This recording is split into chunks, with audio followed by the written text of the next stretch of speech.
우리가 늘 가까이 경험한 것 중에 하나가 뭐냐면 죽음이에요. 죽음은 멀리 있는 거 아니잖아요. 죽음은 한순간이고요. 제가 이번 주 목장 예배 그 보고서를 제가 봤더니 뭐라고 써 있냐면, 우리 김현재 집사님이 아버지가 여러 가지로 폐 쪽에 이렇게 아프시고 그랬는데 돌아가실까 봐 무섭다 이렇게 썼더라고요. 그러니까 딸은 아빠가 조금이라도 더 오래 살았으면 좋겠는데 그게 어떻게 사람 마음대로 되겠어요? 그래서 하나님이 부르셔서 그분이 갔죠. 그래서 어떤 사람은 우리가 잠을 자는 것은 일종의 죽음 연습이다 그렇게 말하는 거예요. 근데 사실 우리가 생각해 보면 잠을 잔다는 것은 죽는 것과 별반 다르잖아요. 단지 죽는 것과 잠을 자는 것의 차이점은 뭐다? 다시 깬다는 거죠. 그래서 잠이 되는 것이고, 만약에 잠을 잤는데 깨지 않고 계속 주무신다면 그것은 죽었다 그렇게 우리가 표현하는 거예요. 성경은 죽음에 대해서 아주 뭐랄까요, 쾌적하게 아주 명쾌하게 해석을 해주고 있어요. 회당장 야이로의 딸이 죽었어요. 사람들이 막 울고불고 그래요. 아이고 어린 것이 안 됐다 막 그러면서 막 동네 사람이 우는 거예요. 그런데 주님이 가셔가지고 딱 한 말씀 하세요. 찾아갑시다. 마가복음 9장 24절이에요.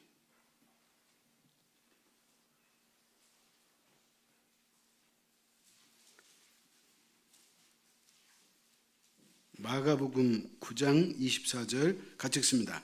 이르시되 물러가라, 이 소녀가 죽은 것이 아니라 잔다 하시니 그들이 비웃더라. 자, 예수님이 뭐라 그래요? 이 소녀가 죽은 것이 아니라 잔다. 그러니까 사람들이 못 믿고 울던 사람들이 예수님을 어떻게 했다? 비웃었다. 그렇게 말하는 거예요. 여러분, 예수 그리스도가 잔다는 표현은 맞는 표현이에요. 여러분이 언젠가 이 땅을 떠나시겠죠? 저도 마찬가지고요. 근데 우리가 이 땅을 떠나게 되면 그것으로 끝이냐? 그게 아니에요. 예수 그리스도가 이 땅에 재림하실 때 저와 여러분은 신령한 몸을 입고 부활하게 되는 줄 믿으시기 바랍니다. 그렇기 때문에 우리는 죽었다 그렇게 표현하잖아요.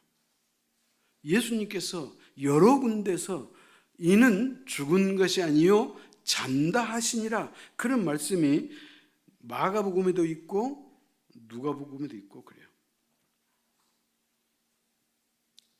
그렇다면 아니 목사님 그걸 도대체 어떻게 믿어요? 우리가 그렇게 질문할 수 있어요. 그러나 생각해 보세요. 예수 그리스도가 십자가에 죽으셨다가 3일 만에 살아났잖아요. 그래서 사도 바울은 여러분 보십시오. 그리스도가 그리스도 안에서 죽은 모든 자들의 첫 열매가 되셨습니다. 잠자는 자의 첫 열매가 되셨습니다. 여러분, 주 안에서 죽은 사람은 죽은 것이 아니고 뭐다? 잔다. 성경은 그렇게 말하는 거예요. 그렇기 때문에 여러분, 예수 그리스도가 십자가에 저와 여러분의 죄를 대신 짊어지고 죽으셨지만 그분이 3일 만에 살아나셨다는 거예요. 그래서 제가 오늘 새벽 예배 때도 말씀드렸지만 부활이라고 하는 단어는 오직 기독교만이 쓸 수 있어요. 이 땅에 그 어떤 종교도 교주가 됐든 그들이 믿는 신이 됐든 누가 됐든 간에 다시 부활하는 경우는 없어요. 여러분 부활을 여러분 또 혹시 이렇게 생각하면 안 돼요. 자, 무슨 말이냐? 죽었던 나사로가 산 것은 잠깐 사는 거예요. 그건 부활이 아니에요. 왜 그러냐면 나사로 다시 죽잖아요. 오늘 회당장 야이로의 딸이 이 아이는 죽은 것이 아니라 잔다 그랬잖아요. 이 말은 이 아이가 살아났다는 거예요. 나사로가 무덤에서 살아서 나온 것처럼 살아나긴 했는데 그 이후에 또 죽었거든. 그러니까 나사로나 회당장 야이로의 딸이나 아니면 과부의 딸, 아니 가부의 아들 역시도 뭐예요? 부활이라는 말은 쓰지 않아요. 왜? 다시 죽으니까. 부활이라고 쓰는 것은 뭐냐? 죽음에서 살아나셔가지고 그 이후로 계속 죽지 않는 것을 부활이다, 그렇게 이야기하는 거예요. 그러니까 예수 그리스도는 부활이에요. 그분이 십자가에 죽으셨다가 무덤에 3일 동안 머물러서 다시 부활하셨죠. 그리고 그분이 이 땅에 40일 동안 계셨죠. 그리고 하늘로 승천하셨죠. 그리고 간혹 예수 그리스도가 이 땅에 오시긴 했어. 언제 오셨다 그래요? 사도 바울이 다메섹 도상에 걸어갈 때 부활하신 그리스도가 사도 바울을 만났거든. 어찌됐든 간에 그 그리스도는 아직도 여전히 살아 계시는 거예요. 아멘? 그렇기 때문에 예수 그리스도의 부활은요, 전 세계 모든 사람에게 빅뉴스야. 응? 큰 뉴스뿐만 아니고 굿뉴스야. 그래서 이걸 복음이라고 그러는 거예요. 여러분, 이런 일이 어디가 있어요?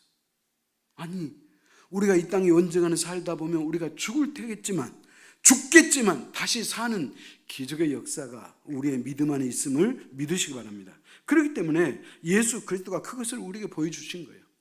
여러분, 만에 하나 예수 그리스도가 부활하지 않았다고 가정해 봅시다. 그렇다면 여러분, AD, BC도 없어요. 여러분, 구약 성경과 신약 성경을 나누는 그 기준이 뭐라 그랬어요? 그리스도라고 그랬잖아요. 그리스도가 이 땅에 오시기 전에 주셨던 말씀은 옛날 약속, 그래서 구약, 예수 그리스도가 이 땅에 오신 이후에 주신 약속은 새로운 약속이다 그래서 신약 그러잖아요. 근데 세계 역사도 마찬가지예요. AD, BC의 기준이 누구냐? 예수 그리스도를 말하는 거예요. 예수님이 이 땅에 오시기 전을 기원전, BC, 예수님이 이 땅에 오신 이후를 AD, 서기 2025년, 그렇게 말하는 거예요. 그러니까 역사의 기준도 누구다? 예수 그리스도라는 거예요. 여러분, 예수 그리스도는 누구만 믿어요? 그리스도인들만 믿어요. 전 세계 그리스도인이 몇 프로나 되겠어요? 20% 안 돼요. 그 나머지 사람들은 예수를 안 믿는 사람이에요. 그 사람들은 예수님과 관계가 없어. 예수님을 안 믿기 때문에. 그러나 예수 믿는 저와 여러분은 그리스도가 3일 만에 부활하신 것처럼 저와 여러분도 부활하게 될 줄 믿으시기 바랍니다. 오늘 본문 33절 찾아갑시다. 사도행전 4장 33절 같이 읽습니다. 사도들의 큰 권능으로 주 예수의 부활을 증언하니 무리가 큰 은혜를 받아. 잘 봐요. 사도들이 큰 권능으로 주 예수의 부활을 뭐 했다? 증언했다. 증언해. 예수님이 부활하셨어. 그래서 예수님의 무덤은 시신이 없어요. 빈 무덤이에요. 만약에 예수 그리스도가 부활하지 않았다면 기독교는 이 땅에 존재할 이유가 없어요. 존재할 수도 없어요. 왜? 싹 다 거짓말이거든. 예수 그리스도가 이 땅에 오셨다가 그분이 3일 만에 부활하실 것은 이미 성경에 예언해 놨는데 그 예언의 말씀대로 그분이 이 땅에 오셨고 그 예언의 말씀대로 십자가에 죽으셨고 그 말씀대로 부활하셨거든. 그런데 예수 그리스도가 부활하지 않고 무덤에 계속 머물러 있다면 기독교는 존재할 수가 없다는 거예요. 왜? 거짓말쟁이니까. 마태복음 28장 5절 찾아갑시다.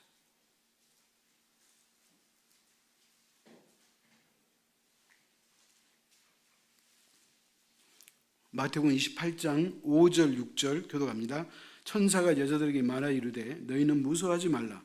십자가에 못 박히신 예수를 너희가 찾는 줄을 내가 아노라.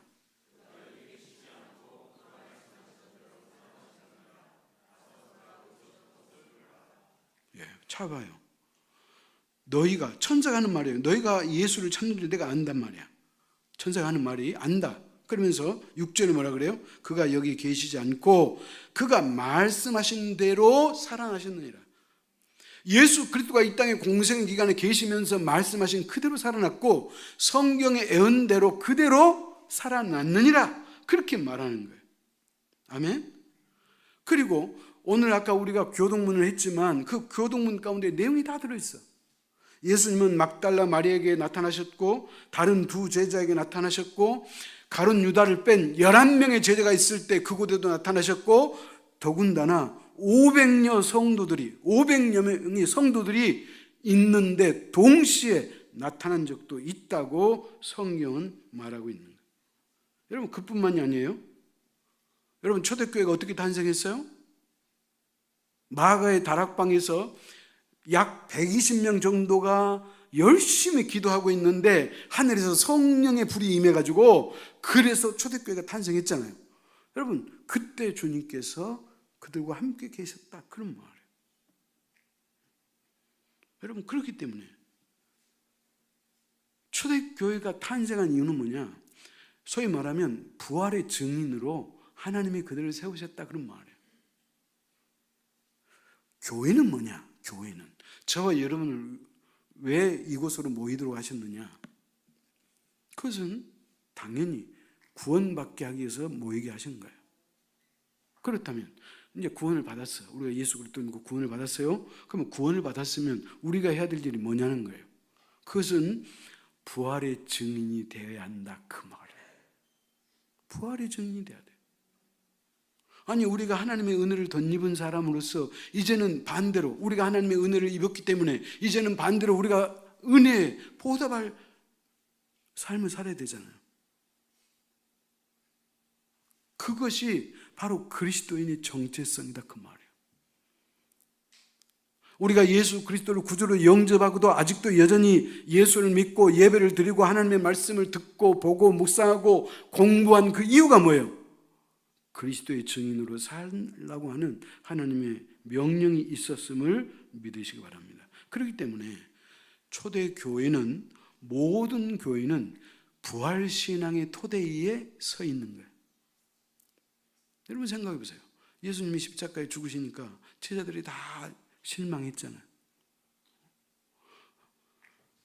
제자들뿐만 아니라 유대인들은 예수 그리스도가 정치적인 메시아가 될 줄 알았어요. 자기 나라 왕이 돼가지고 저 나쁜 놈들 로마국을 깨뜨릴 줄 알았어요. 그런데 예수님이 힘없게 십자가에 죽으시는 거예요. 그러니까 유대인들도 자기들의 길이가 꺾이니까 십자가에 못 박으라 그렇게 했고, 자, 제자들은 그래도 그러지 말아야 되잖아요. 근데 제자들도 주님이 높은 자리에 계시면 우리가 한 자리씩 얻을 수 있겠다 그랬는데 주님이 십자가에 죽으시니까 제자들도 실망하고 뿔뿔이 흩어진 거예요. 여러분 봐요. 12명 가운데 수제자가 누구예요? 베드로잖아요. 베드로도 예수님을 몇 번이나 부인해요? 무려 3번이나 부인하는 거예요. 그런데 그들이 다시 모였어요. 뿔뿔이 흩어졌던 제자들이 다시 모였어요. 그리고 그들이 마가의 다락방에서 열심히 기도할 때 성령의 불이 임하더니 초대교회가 탄생했어요. 그래서 제가 그랬잖아요. 이 땅의 모든 교회는 초석이 뭐다? 부활신앙이다. 다시 말합니다. 예수님의 12제자일지라도 그리스도가 부활하기 전과 부활할 이후에 그들의 삶이 달라요. 그러니까 예수 그리스도의 그 부활을 생생히 목도한 그 예수님의 제자들은 이제는 자신의 생명을 걸었어. 나는 예수 그리스도를 위해서 내가 내 생명 바치겠노라. 그렇게 해가지고 베드로가 순교하잖아요. 사도 바울도 순교하잖아요. 그 외에 빌립 집사도 순교하잖아요. 왜 그래요? 부활신앙을 만났거든. 부활하신 예수 그리스도를 만났기 때문에, 그래서 그들이 그 부활신앙이 자신들을 그냥 두지 않았다는 거예요. 여러분 생각해 보세요. 내 마음이 막 끓어오르는데, 내 마음이 견딜 수가 없는데 어떻게 가만히 있어요? 사랑하는 성도 여러분이요, 그렇기 때문에 오늘 우리가 부활절 이 기념 예배를 통해서 여러분의 마음이 끓어오를 수 있기를 축원합니다. 우리의 마음 가운데 부활신앙이 뜨겁게 솟아올라야 한다, 그런 말이에요. 자, 그렇다면 초대교회는, 그리고 이 땅의 모든 교회는 부활신앙을 초석 삼아 세워졌다 그랬어요. 초석이 뭐예요? 주춧돌이잖아요. 주춧돌. 교회의 기초는 부활신앙이었다, 그 말이에요. 그러면 부활신앙으로 교회가 세워졌어요. 그렇다면 초대교회는 어떤 구성원이 누구였느냐는 거예요. 구성원이 누구였어요? 뻔할 뻔짜죠. 부활을 믿는 사람이 초대교회 구성원이 된 거예요. 그렇다면 우리 교회도 마찬가지예요. 우리 교회 구성원이 누구예요? 여러분이잖아요. 여러분은 어떤 분이어야 돼요? 부활신앙의 투철을 갖고 계시는 분이 제알교회 성도다, 그런 말이에요. 그렇기 때문에 여러분, 부활신앙을 갖고 있는 주님의 제자들은 그들은 이제 두려워하지 않았어요. 예수님이 잡혀 돌아가실 때는 그들이 겁이 나가지고 도망가기도 했지만 부활하신 예수 그리스도를 만난 이후부터는 그는 도망가지 않았어요. 오히려 자기 목숨값을 내놨어요. 찾아갑시다. 요한복음 11장 25절 26절이에요.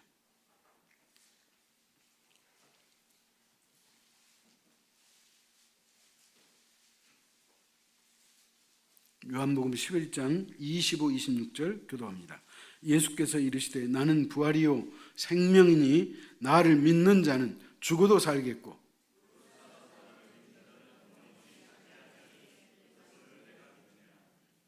이것을 내가 믿느냐 이렇게 묻는 게 아니에요. 제발 좀 믿어라, 이 말이에요. 제발 좀 믿어라. 여러분, 나를 믿는 자는 죽어도 산다는 거예요. 예수 그리스도를 믿는 사람은 죽어도 산다는 거예요. 무릇 살아서 믿는 자는 영원히 죽지 아니하리니 이것을 내가 믿느냐, 그렇게 말하잖아요. 여러분, 사람은요 다 죽음 두려워해요.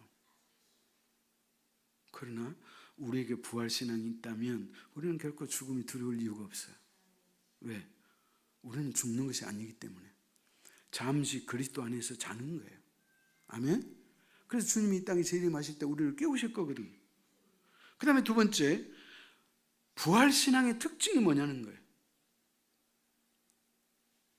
초대교회 성도의 구성원은, 교회의 구성원은 부활신앙을 갖고 있는 사람이었다면 두 번째, 부활신앙의 특징은 뭐다? 생명을 공유하는 사람들이다, 그 말이에요. 여러분, 공유한단 말 아시죠? 자, 여기 봐요. 예를 들어 이런 거예요. 우리가 신앙생활 하면서 나밖에 몰라.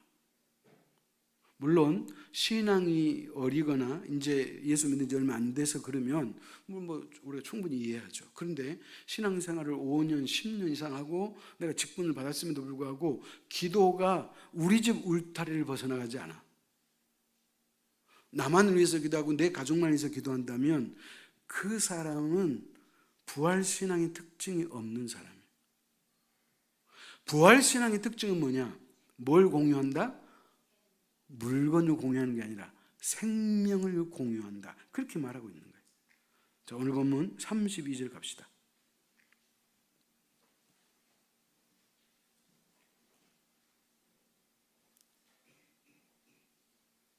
32절 시작. 믿는 무리가 한 마음과 한 뜻이 되어 모든 물건을 서로 통용하고 자기 재물을 조금이라도 자기 것이라 하는 이가 하나도 없도다. 무슨 말이에요? 자기 집의 물건을 교회로 갖고 왔다는 거예요. 그래서 서로 물건을 통용하고 자기 재물을 조금도 아끼지 않았다는 거예요. 그러니까 공유했다, 그 말이에요. 왜 그랬느냐? 그 시대의 실정을 이해하면 우리가 알 수 있어요. 여러분, 초대교회는 아주 살기가 옹색했어. 우리나라 옛날 보릿고개보다 더 험했어. 일제 치하 정도 생각하면 돼. 응? 일본 사람이 농사지면 곡물 갖고 갔죠. 무기 만든다고 집안에 있는 고철 같은 거, 뭐 냄비 쪼가리 있으면 다 가져갔다 그러잖아요. 응? 여러분, 그러니까 어떻게 살아? 여러분, 어떻게 살겠어요? 정말로 6.25를 겪고 살아오신 분들은 우리는 감사해야 되고 박수 쳐줘야 돼요. 응? 그런 어려운 시절에도 살아남았잖아요. 초대교회 성도가 그랬다는 거예요.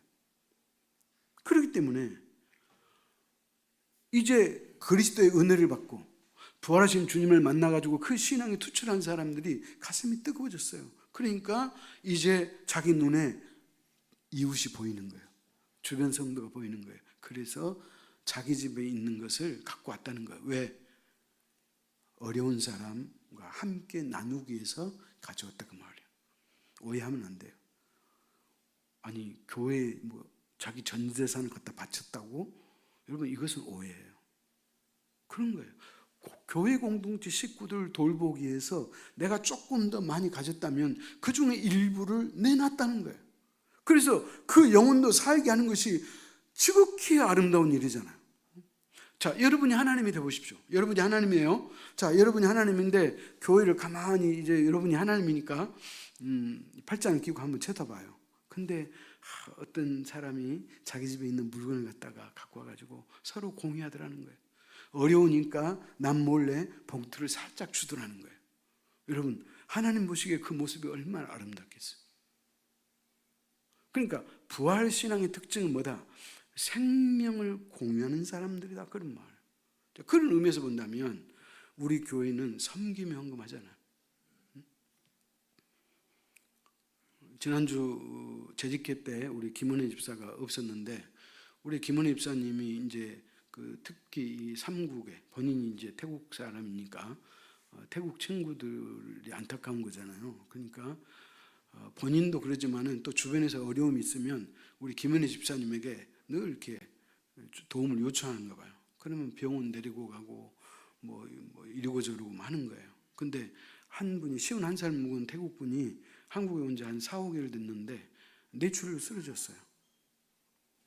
그래서 이분은 왔을 때 엄청난 빚을 지고 왔을 거 아니에요. 한국 오는 비용이.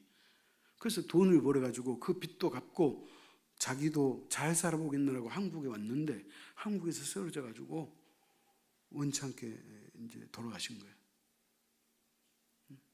이 암담한 현실을 어떻게 해결해야 되겠어요? 그래서 이제 전에 우리 정선인 장로님하고 저하고 김은혜 집사님하고 한 얘기가 있어. 어려운 일 있으면 요청하라. 그러면 우리 교회 성김 헌금으로 우리가 돕겠다.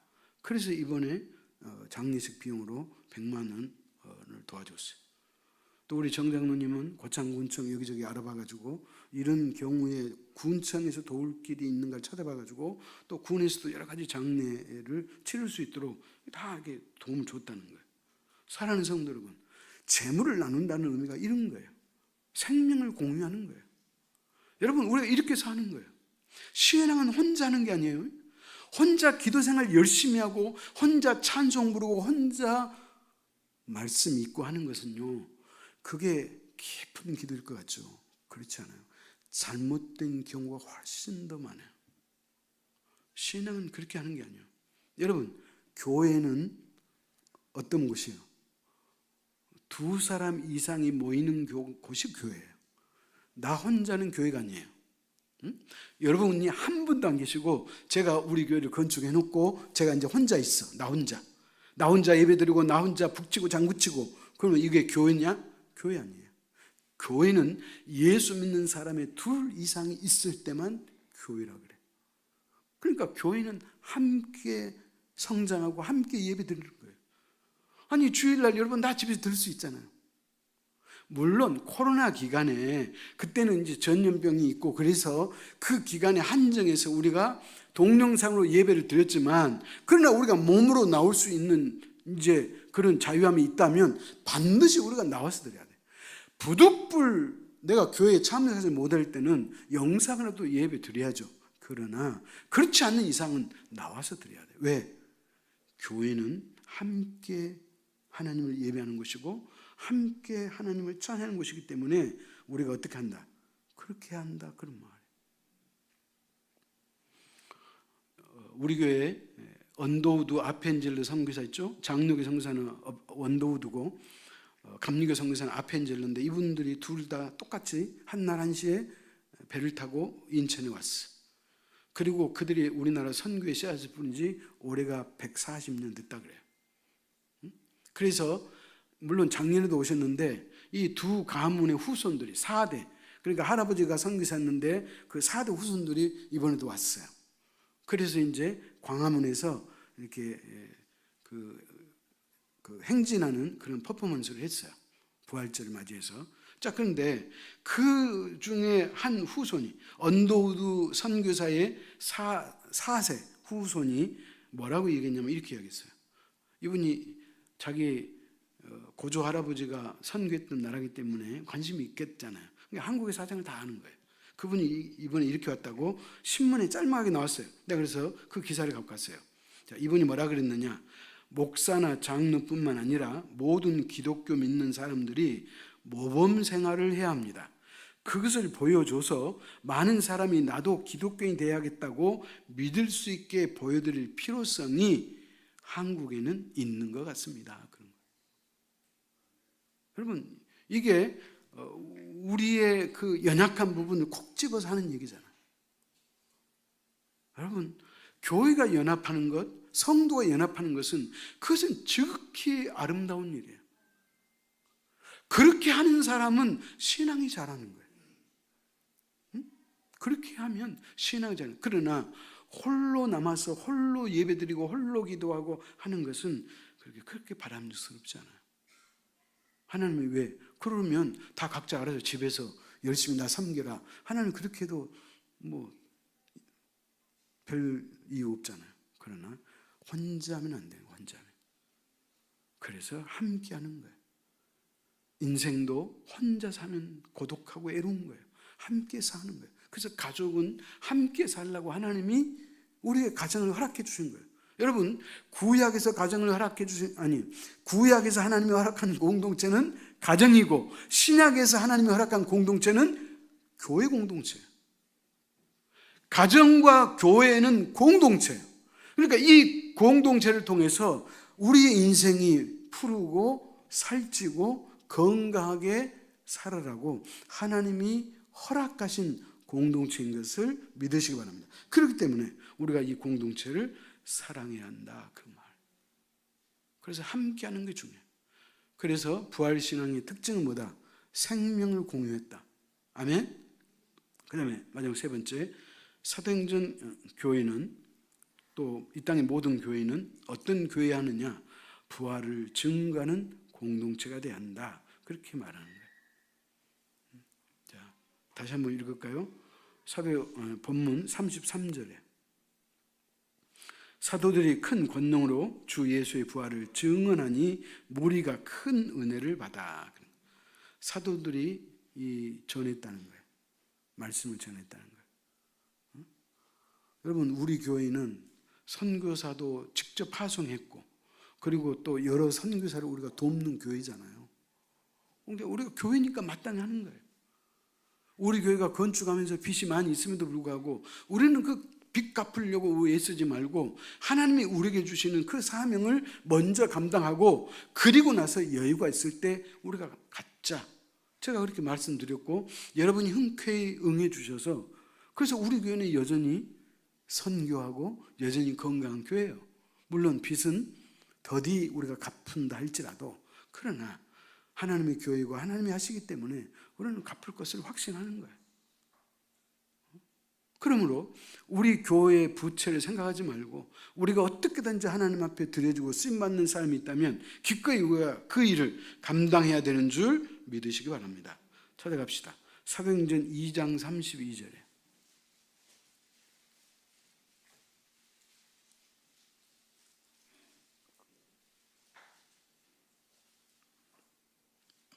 남성분들만 사도행전 2장 32절 시작.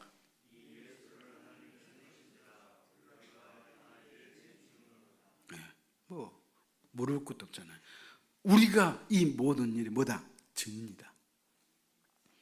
우리가 증인돼야 돼. 또 찾아갈까요? 사도행전 3장 15절, 이번에는 여성분들께서 읽어주십시오. 사도행전 3장 15절 같이 읽습니다.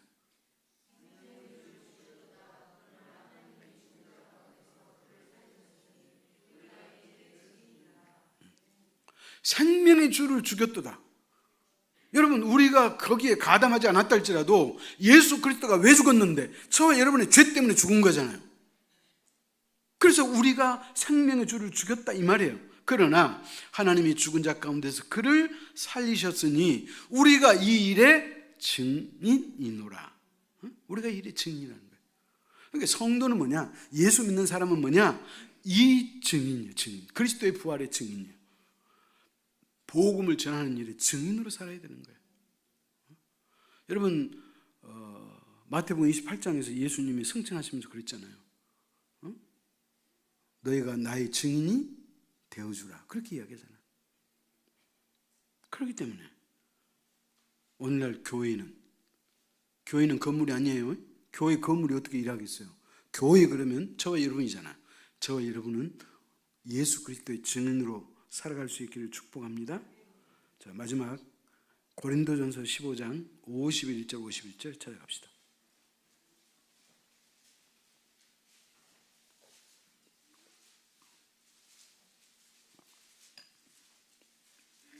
고린도전서 15장 고린도전서 15장은 부활장이에요. 부활만 기록되어 있어요. 부활에 대해서 궁금하다 하면 고린도전서 15장을 펴면 돼. 51, 52 보라 내가 너희에게 비밀을 말하노니 우리가 다 잠잘 것이 아니요 마지막 나팔의 순식간에 호련히 다 변화되리니.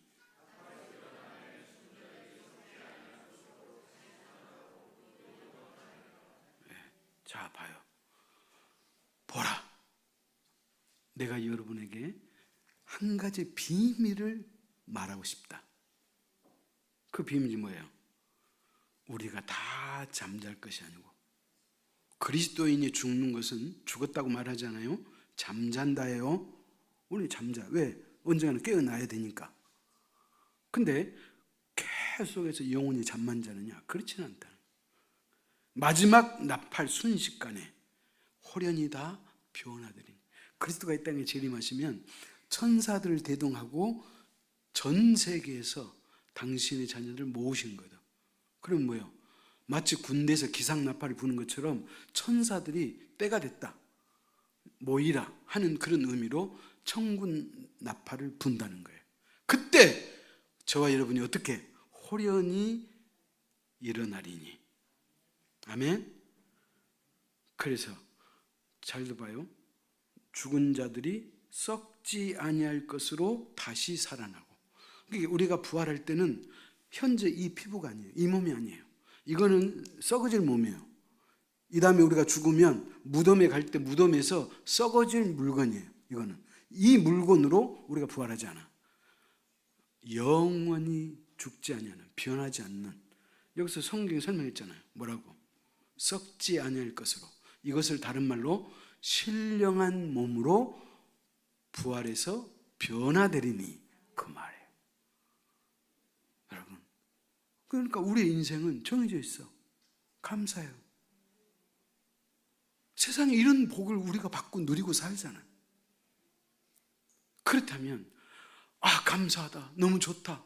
이제 나는 안전빵이다. 나는 이제 구원이 정해졌네. 감사하다. 이렇게 말로만 하면 안 되고 이제는 내가 그리스도의 어떤 삶으로 증인으로 살아야 한다. 그 말이에요. 그러므로 이 부활절 아침에 주님이 3일 만에 부활하신 것처럼 나도 이 다음에 부활할 것이고 그 부활할 때는 호련히 그리고 썩지 아니할 몸으로 변화되고 그래서 영원히 하나님의 나라에 함께 사는 거예요. 그러므로 하나님이 내 육신의 생명을 거둬가는 그 순간까지 부활의 증인으로 살아갈 수 있기를 축원합니다. 기도하겠습니다. 하나님 아버지, 아무리 생각해 보아도 또 다시 곱씹고 또 생각해 보아도 내가 하나님을 아버지라고 부르고 예수 그리스도가 나의 구주라고 이렇게 고백할 수 있는 것은 나의 노력도 나의 지식도 나의 경험도 나의 학문도 아무 도움이 되지 아니하고 오직 전적인 하나님의 은혜인 것을 고백합니다. 아버지 하나님, 하나님께서 우리를 사랑해 주셔서 내가 하나님을 찾아가서 빌고 살려달라고 하는 게 아니라 주께서 나를 찾아오셔서 주의 성령이 우리 각자에게 임하셔서 너는 내 것이라고 인을 쳐주셨고 우리에게 믿음이 자라게 하시고 그리고 그 자란 믿음을 통해서 예수 그리스도가 나의 유일한 구원자인 것을 고백하게 하시더니 이제 그 고백으로 말미암아 영원히 살 수 있는 천국 백성 삼아주셨음을 진심으로 감사합니다. 이 놀라운 은혜를 우리가 받았으므로 이 은혜에 저버리지 않도록 하나님 도와주옵소서. 주님의 몸된 교회를 위해서 우리가 일하게 하시고 헌신하게 하시고, 주님의 몸된 교회를 위해서 일한다는 것은 영혼 구원을 위해서 우리가 헌신하기를 원하오니, 하나님이여, 내가 이 땅에 이제 살 날이 얼마 있지 않는다 할지라도, 나의 남은 날이 얼마 될지 나는 알 수 없다 할지라도, 주여, 내가 한 영혼 이상을 반드시 전도할 수 있도록, 그 영혼을 살릴 수 있도록 주님 축복하여 주옵소서. 우리 모두가 2025년 부활주일 이 아침에 부활의 증인으로 살겠노라고 다짐할 수 있도록 축복하여 주옵소서. 예수님의 이름으로 기도하옵나이다. 아멘.